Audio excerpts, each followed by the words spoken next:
Hi guys, welcome back to my channel. I'm Carter, the Model Investor.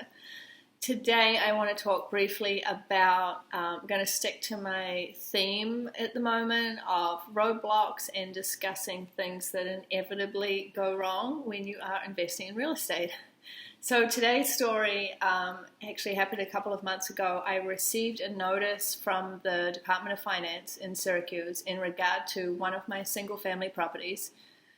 Basically, there were delinquent taxes on the property.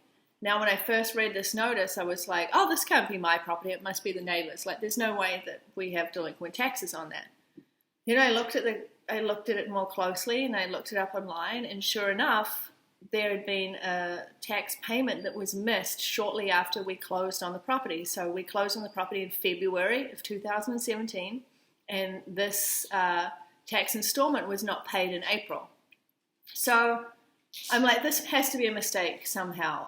So I call my attorney who closed the property for me, and he, dug up the file from the basement, whatever, and looked through the closing statement. And yes, this was a conventional mortgage, so they hold, at closing they take 3 months taxes to pay everything, to bring everything current. So yes, we'd paid that and everything was good on his end. So it's like, no, we didn't make a mistake. Okay, so then I call my lender. So the broker that I, originally did this loan through before that company sold the loan to Wells Fargo. He said, okay, let me, try and figure it out. It probably just got missed, or we'll be able to find a paper trail of the check. So a few days passed, and basically the title company were like, well, we paid it, but we don't know why it wasn't paid. Okay, so everyone says that it's not their fault or that it has been paid, but clearly it hasn't been paid. So I call Wells Fargo. I have to scan in the notice, and I send that to them, and a work order is created. I talk to them on the phone. They're like, give it 10 days, give us a call back. These things sometimes take some time. So bearing all this in mind, the notice says if we don't pay this by the 23rd of December, I will, lose any right that I have to the property. In fact, they said my right to the property, my ownership would be extinguished. So I'm instantly thinking, fire, extinguishing, this is a complete disaster. I'm going to lose my property. I'm leaving the country next week. So we had to get this taken care of. There was no sense of urgency really from anyone. So I call Wells Fargo again. I'm like, listen, I'm leaving the country. They're like, well, we're still looking into it. Obviously, it's a very important, very serious matter because we don't want to lose our position on the property as the, primary, lien holder. But foreclosures take a long time. You're not going to lose the property, if it starts going into pre-foreclosure. And I'm like, we're not going into foreclosure or pre-foreclosure over a $500 tax bill that wasn't paid.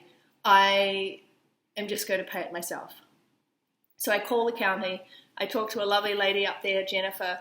She was very helpful. She said, best case, you will get a refund from the bank if this all gets figured out. But just so you can, relax and not worry about it, go to the bank, had to send a bank check, so $35, send a check to the county. They sent me a notice back that I had to sign that was basically the removal of the lien. And actually, did I sign that? Now I'm wondering if I even sent it. If I even signed it, I sent it with a $5 check, and that is then filed with the county, and then we're all good. So I check online. It's all been taken care of. The delinquent tax, little part at the bottom of my tax, whatever you call it, has been removed, and we're all good. But it just goes to show that someone's made an error. So humans make mistakes. And this should have been paid at closing. It wasn't. This was the first notice that we received in 2 years.